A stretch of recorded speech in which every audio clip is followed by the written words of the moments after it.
जय माता जी, राम राम सीताराम। देखो आज हमारे तूफान आया है रिंग में घूमने के लिए, ना कि तूफान आया है। देखो इसका पैर, चारों पैर पेंटिंग किया ऐसा लगेगा आपको, है ना। कि पेंटिंग किया ना ऐसा लगेगा आपको, लगेगा तो नर घोड़ा ही, है ना। कि नर घोड़ा देखो आ रहा है, देखो पूरा पट्टा है, चारों पैर ऐसा है। और दौड़ने में भी इतना आरू है, इतना इतना ही दौड़ते हैं, ज़्यादा नहीं दौड़ते, कभी ज़्यादा कष्ट नहीं आते उसको। जब ये बड़ा होगा न तो इसको ट्रेन करके चलाना ही पड़ेगा हमेशा 2-3 किलोमीटर, क्योंकि इतना आरसू है। देखो आपको पैर पैर इतना बड़ा है, सूम बूम। और इधर न गए आपको लगेगा नर घोड़ा ही। अभी थोड़ा हट्टा कट्टा भी ज़्यादा होगा। ये जब इसका जन्म हुआ था, कितनी तारीख को वो मैं आपको बताता हूँ। ये 27/5/2022 में, यानी कि ये जन्म तारीख उसकी मैं बताता हूँ आपको। ये इसकी जन्म तारीख है, तूफान, यानी कि तूफान की जन्म तारीख है 27/5/2022। इसमें इधर उधर कुछ नहीं होता, हम पक्का ही बोलते हैं कि इधर उधर कुछ नहीं करते, एक दिन का भी झूठ नहीं बोलते। कोई भी घोड़ी होगा, घोड़ा होगा, बच्ची होगा, बच्चा होगा, जो हमारे घर पे जन्मा है ना, उसका कहाँ से खरीदा तो वो तो झूठ बोलते हैं, क्योंकि घोड़ा वाला का वही काम रहता है। तो ऐसा है भाई साहब, इसको चारों पैरों में पदम है, देवमणि है बड़ी, इसमें 36 खोट आती है, उसमें से एक भी खोट नहीं है। और दूसरा, ये तूफान जब जन्मा था ना तो 14 दिन का था। तो उसकी माँ का नाम है आलिशान, आलिशान का बाप का नाम है सिकंदर, और सिकंदर है डायरक आलिशान का, है ना। कि डायरक जो आलिशान था ना उसका था। तो ये तूफान की माँ है ना, वो कारूबाई है ना हमारे, वो कारूबाई के वहाँ उसका पिताजी था। हमारे इधर इधर उधर घूमता रहता था वो घोड़ा।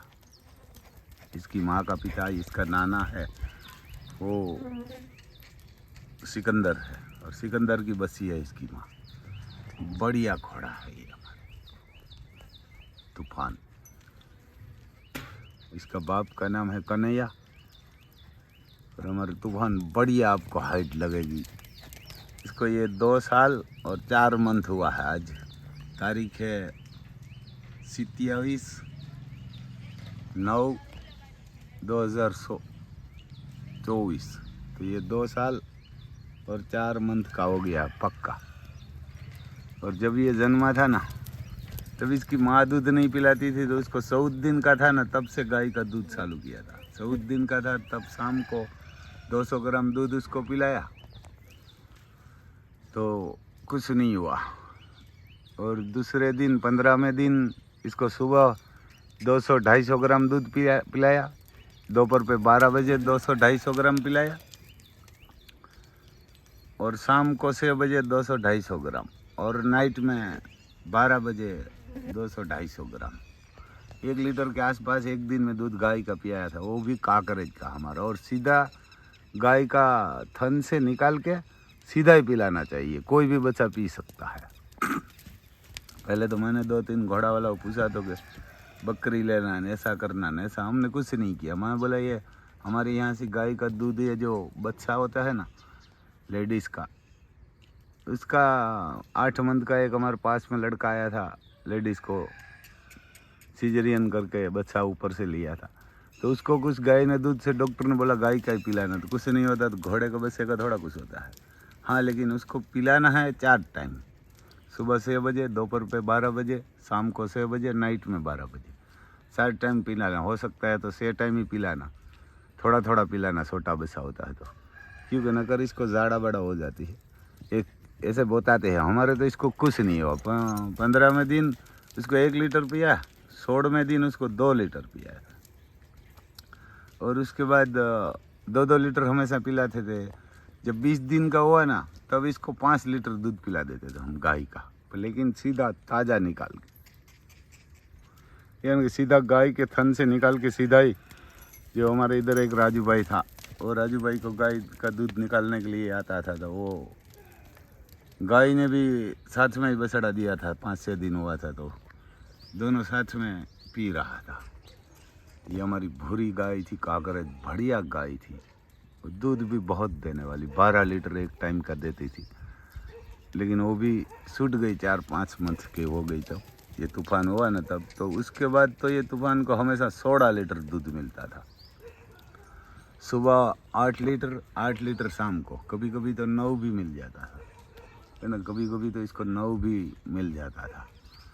और दोपहर पे इसको मिलता है गाय का मक्खन 250-300 ग्राम, और बाजरी, जौ, मूंग, अड़द सब मिलता है इसको, मेथी आती है, जौ आता है, सब मिलता है। देखो इतना आरसू है, मिट्टी मिट्टी भरा तो हुआ है।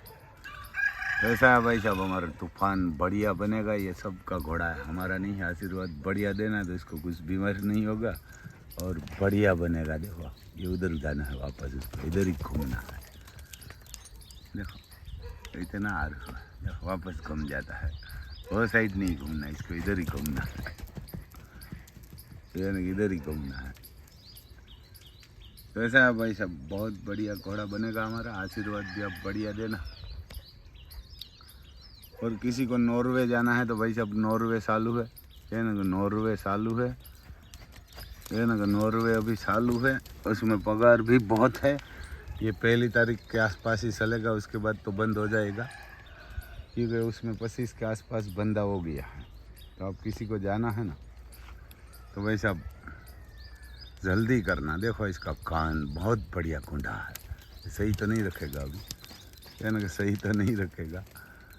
और उसमें उम्र चाहिए 20 साल से 45 साल, और इसमें वेयर हाउस का काम है, और पगार है 2,88,000। और वहाँ और भी काम है, 4 कंपनी का है, मछली पकड़ना है, पेट्रोल पंप में काम है, ट्रक ड्राइवर भी चाहिए, और इसमें वेयर हाउस का सबसे बढ़िया काम है। और लंदन के पास में ये देश है, तो लंदन के पास में ये देश है, तो वहाँ सर्दी बहुत पड़ती है। तो भाई साहब किसी को जाना है तो ये दूसरा एक जो ड्रेन मार्क का है वो भी चालू है। तो ड्रेन मार्क में है ना,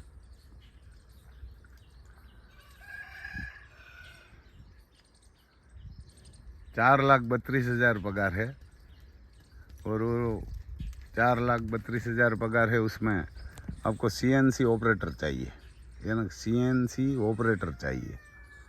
उसमें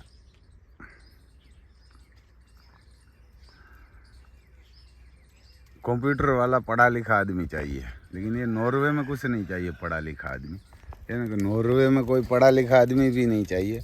और आपको उसमें नॉर्वे में 10 लाख लगेगा, है ना, नॉर्वे में 10 लाख लगेगा। और डेनमार्क में आपको लगेगा, डेनमार्क में आपको लगेगा 13 लाख। और उसमें जाने में टाइम लगेगा 4-5 मंथ, ये भी लग जाता है, 7 भी लग जाता है। और किसी को जाना है तो भाई साहब मेरे को फ़ोन करना, और आप वहाँ जाएगा ना तब देखो इसको पकड़ के अभी घुमा रहा है, ज़्यादा तो वहाँ नहीं घूमते तूफान, तो अभी ये सोल्जर लगा के घुमाते हैं इसको, आरहू बहुत है। तो किसी को जाना है तो भाई साहब लेडीज़ और जेंट्स कोई भी चलता है इसमें, लेडीज़ और जेंट्स कोई भी चलता है।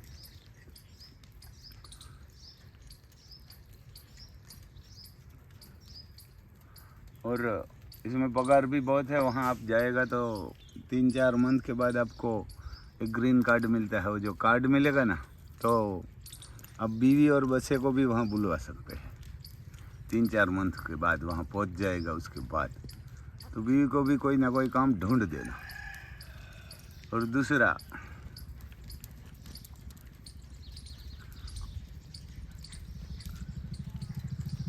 आपको 5 साल के बाद वहाँ नागरिकता मिलती है। 1 साल की वीज़ा मिलती है लेकिन वहाँ रिन्यू हो जाती है।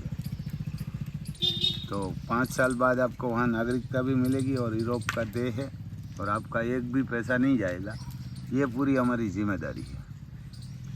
और किसी जिसके पास 10 लाख नॉर्वे में जाना है तो 10 लाख होगा वही करना, और किसी को डेनमार्क में जाना तो 13 लाख है तो 13 लाख वाला ही करना।